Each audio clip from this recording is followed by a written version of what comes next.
मुग्धा और उसकी सास के बीच पूरा समय सास के किसी न किसी काम को लेकर मतभेद चलते ही रहते हैं। बहू, ओ बहू, जरा चाय बना दे। मुग्धा चाय लेकर आती है। ये लीजिए, और कुछ चाहिए? अरे नहीं, बस चाय पीने का मन था। जाओ, तुम दूसरा काम करो। चाय पीने के थोड़ी देर बाद सास दोबारा मुग्धा को आवाज लगाती है। अरे बहू रे, आओ बहू, जरा हलवा तो बना दे, मीठा खाने को मन हो रहा है। इसी तरह मुग्धा की सास पूरा समय कोई ना कोई काम बताकर उसे रसोई से बाहर तक निकलने नहीं देती। कभी चाय, कभी हलवा, कभी पानी तो कभी दूध, हर समय खाने को चाहिए और उसके लिए अपने हाथ पैर बिल्कुल नहीं हिलाने। परेशान किया हुआ है इन्होंने। सास की जबरदस्ती परेशान करने की आदतों से दुखी मुग्धा एक शाम सचिन के साथ अपने कमरे में बैठी हुई बात कर रही होती है। सुनो जी, मम्मी जी की ये जानबूझकर मुझे परेशान करने की फरमाइशों से मैं बहुत फ्रस्ट्रेट हो चुकी हूँ। पूरे दिन में एक सेकंड का आराम नहीं मिलता। रसोई से बाहर कदम रखती नहीं कि बहू ये बना दे, बहू री वो बना दे। अरे इनकी फरमाइशें चलती ही रहती है। अरे मुग्धा, माँ खाने की शौकीन है, पर उम्र हो चली है, खुद खाना नहीं बना सकती, इसलिए तुमसे बोलती है। अरे तो शौक भी उम्र देख कर रखने चाहिए ना। समझ में नहीं आता, हर समय फेविकॉल का जोड़ लगाए सोफे से चिपके बैठी रहती है। इतना सब डाइजेस्ट कैसे हो जाता है उन्हें? अरे तुम मेरी माँ से इतनी नफरत कैसे कर सकती हो? मैं उनसे नफरत नहीं करती जी, बस परेशान हूँ। जहां मुग्धा अपने पति से ये सब बोल रही होती है, वहीं उसकी सास भी कमरे के बाहर दरवाजे से कान लगाए सारी बातें सुन रही होती है और अगली दोपहर रसोई में मुग्धा के पास जाती है। बहू, आज ना मेरा कुछ मसालेदार खाने का मन है। तो चाय बना दूं? मुझे बहुत पसंद है। अरे ना, ऐसा कर लिट्टी चोखा बना ले।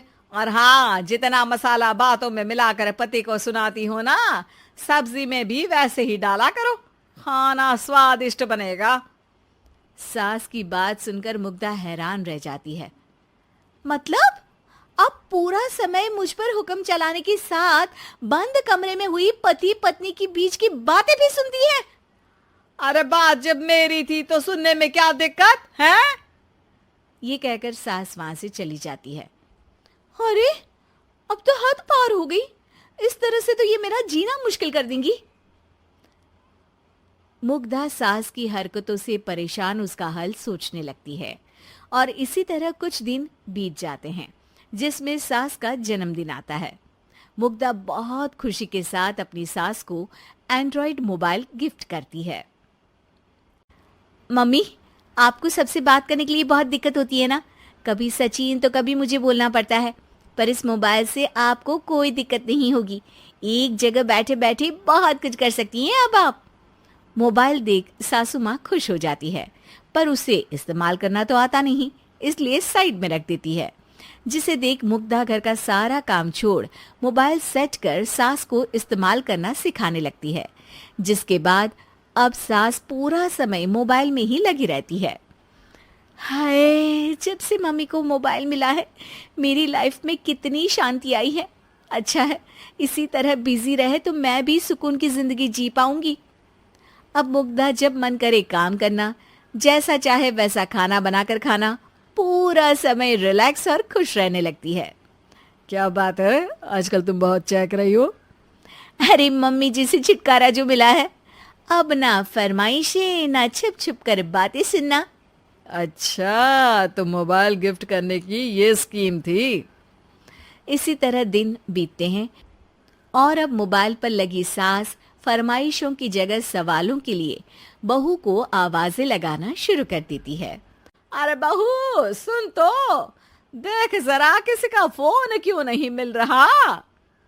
रिचार्ज खत्म हो गया है, पर अभी 4 दिन पहले ही तो मैंने किया था। इतनी जल्दी कैसे खत्म हो गया? अरे मैंने कल तेरी कनाडा वाली मौसी सास से 3 घंटे बात की थी ना। क्या? इतना महंगा तो मोबाइल भी नहीं आया जितना महंगा इसका रिचार्ज पड़ रहा है। इसके बाद तो जैसे मुग्धा के दिन के 24 घंटे में से 20 घंटे सास के पास उनके मोबाइल रिलेटेड प्रॉब्लम सॉल्व करने की ड्यूटी ही बन जाती है। अरे मुग्धा, ये मोबाइल में अचानक तेरी मौसी सास की शक्ल क्यों दिखने लगी? और ये तो हिल भी रही है। मम्मी, ये गूगल डुओ का वीडियो कॉल है। इसमें आप बात करने के साथ एक दूसरे की शक्ल भी देख सकती हो। अच्छा, ये तूने मुझे पहले क्यों नहीं बताया? अब बताने के लिए पहले नहीं बताया। इसी बीच सचिन भी वहां आ जाता है और सास अपनी वीडियो कॉल में बिजी हो जाती है। क्यों, सास बहू में क्या गपशप चल रही है? इसे गपशप नहीं, दिमाग का दही होना बोलते हैं। पर तुम तो मम्मी को मोबाइल देकर बहुत खुश थी, फिर क्या हुआ? हाँ, उसका सुकून भी कुछ ही दिन मिला। अब घर के टंटे खत्म हुए तो मोबाइल की टिंग टिंग शुरू हो गई। देखो भाई, कुछ पाने के लिए कुछ खोना तो पड़ता है। आखिर तुमने मोबाइल अपने फायदे के लिए ही तो दिया है, तो फिर सवालों के जवाब भी देने पड़ेंगे, क्योंकि जब तक उनके हाथ में ये फुंथरू रहेगा, तुम्हारी लाइफ में प्राइवेसी और सुकून रहेंगे।